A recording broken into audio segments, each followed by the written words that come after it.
ഇന്ന് antenatal class, അതായത് ഗർഭിണികൾക്കുള്ള പഠന ക്ലാസ് എടുത്തപ്പോൾ ഒരു ലേഡി എന്നോട് ചോദിച്ച സംശയമാണ്, ആദ്യത്തെ പ്രസവം സിസേറിയൻ ആണെങ്കിൽ നിർബന്ധമായും അടുത്ത പ്രസവം സിസേറിയൻ ആമോ ഡോക്ടറെ എന്ന്. അപ്പോൾ അതിനുള്ള ഉത്തരം പറയണമെങ്കിൽ നമുക്ക് സിസേറിയൻ ആവുമ്പോൾ എന്തുകൊണ്ടാണ് സിസേറിയൻ ചെയ്തതെന്ന് അറിയണം. ആദ്യത്തെ സിസേറിയൻ ഏത് രീതിയിലുള്ള സിസേറിയൻ ആയിരുന്നു എന്ന് അറിയണം. എമർജൻസി ആയിട്ട് ചെയ്തതാണോ, ഇലക്റ്റീവായിട്ട് നമ്മൾ ഡേറ്റ് ഒക്കെ നിശ്ചയിച്ച് ചെയ്തതാണോ എന്ന് അറിയണം. ചില ഇൻഡിക്കേഷൻസ് റെക്കറന്റ് ഇൻഡിക്കേഷൻ ആയിരിക്കും. യൂട്രസിന് വല്ല അനോമലീസ് ഒക്കെ ഉണ്ട്, യൂട്രസ് അബ്നോർമൽ ഷേപ്പിലൊക്കെ ആണെങ്കിൽ കുട്ടി തല താഴെ വരുന്നതിന് പകരം താഴെ മുകളിലായിട്ട് ബ്രീച്ച് എന്നുള്ള രീതിയിൽ വരാം. അത് റെക്കർ ചെയ്യാനുള്ള ചാൻസ് കൂടുതലാണ്. അങ്ങനെ അല്ലാത്ത ഇൻഡിക്കേഷൻ ആണെങ്കിൽ നമുക്ക് ശ്രമിക്കാവുന്നതാണ്. സിസേറിയൻ കഴിഞ്ഞിട്ട് നോർമൽ ഡെലിവറിക്ക് ശ്രമിക്കാവുന്നതാണ്. സിസേറിയൻ കഴിഞ്ഞ് നമ്മൾ നോർമൽ ഡെലിവറിക്ക് ശ്രമിക്കുന്നതിന് TOLAC ടൊലാക് എന്നാണ് പറയുന്നത്, trial of labour after caesarean. നേരത്തേതിന് VBAC വജനൽ birth after caesarean എന്നാണ് പറഞ്ഞിരുന്നത്. ഇത് ഒരു ട്രയൽ ആണ്, അതായത് കുട്ടി നോർമലി ഡെലിവറി ആവുമോ എന്ന് നമ്മൾ ട്രയൽ ചെയ്യുകയാണ്. 100% നോർമൽ വജനൽ ഡെലിവറി ആവും എന്ന് നമുക്ക് ഗ്യാരണ്ടി പറയാൻ പറ്റില്ല.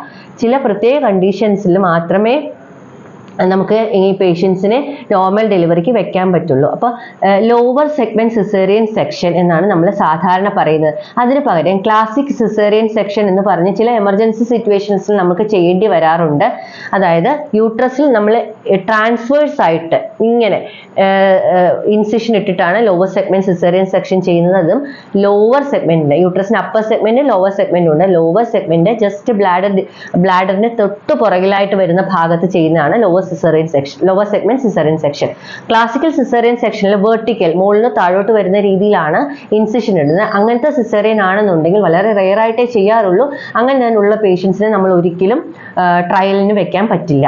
ഇങ്ങനെ ചില കണ്ടീഷൻസിൽ മാത്രം, അതായത് കുട്ടിയുടെ വലിപ്പം, റെക്കറന്റ് ഇൻഡിക്കേഷൻ ആണോ, അമ്മയുടെ ശരീരത്തിലെ പെൽവിസിന്റെ അവസ്ഥ, പെൽവിസിൽ കൂടെ വരാവുന്ന അത്രയും സൈസുള്ള ബേബി ആണോ, എന്തെങ്കിലും അഡീഷണൽ ആയിട്ടുള്ള റിസ്ക് ഫാക്ടേഴ്സ് ഉണ്ടോ, പ്ലാസന്റയുടെ പൊസിഷൻ, ഇങ്ങനെ പല കാര്യങ്ങളും നോക്കിയ ശേഷം നിങ്ങളുടെ ഒബ്സ്റ്റട്രീഷ്യനുമായി ഡിസ്കസ് ചെയ്തിട്ട് ആ ഹോസ്പിറ്റൽ അതിനുള്ള സൗകര്യങ്ങളും 24 hours ഗൈനക്കോളജിസ്റ്റ്, പീഡിയാട്രിഷ്യൻ, അനസ്തെറ്റിസ്റ്റ് സൗകര്യങ്ങളും ഉള്ള ആശുപത്രി ആണെങ്കിൽ നമുക്ക് ട്രയൽ ഓഫ് ലേബറിന് വെക്കാവുന്നതാണ്.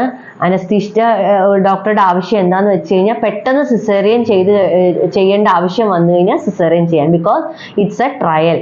അപ്പം എന്തുകൊണ്ടാണ് നമ്മൾ സിസേറിയൻ ചെയ്യേണ്ടി വരുന്നത്? ഈ സിസേറിയൻ ചെയ്ത സ്കാറിന്റെ ഭാഗം പൊതുവെ ഒരു വീക്ക് പോയിന്റ് ആണ്.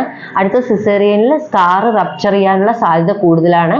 അതുകൊണ്ട് തന്നെ അണ്ടർ സ്ട്രിക്റ്റ് മോണിറ്ററിംഗ് മാത്രമേ പ്രീവിയസ് സിസേറിയൻ ഉള്ള ഒരാളെ നോർമൽ വജനൽ ഡെലിവറിക്ക് വെക്കാൻ പറ്റുകയുള്ളൂ. അപ്പോൾ ഈ കണ്ടീഷൻസ് എല്ലാം മനസ്സിൽ വെച്ചുകൊണ്ട് വേണം നിങ്ങൾ നിങ്ങളുടെ ഡോക്ടറുമായി സംസാരിക്കേണ്ടത്.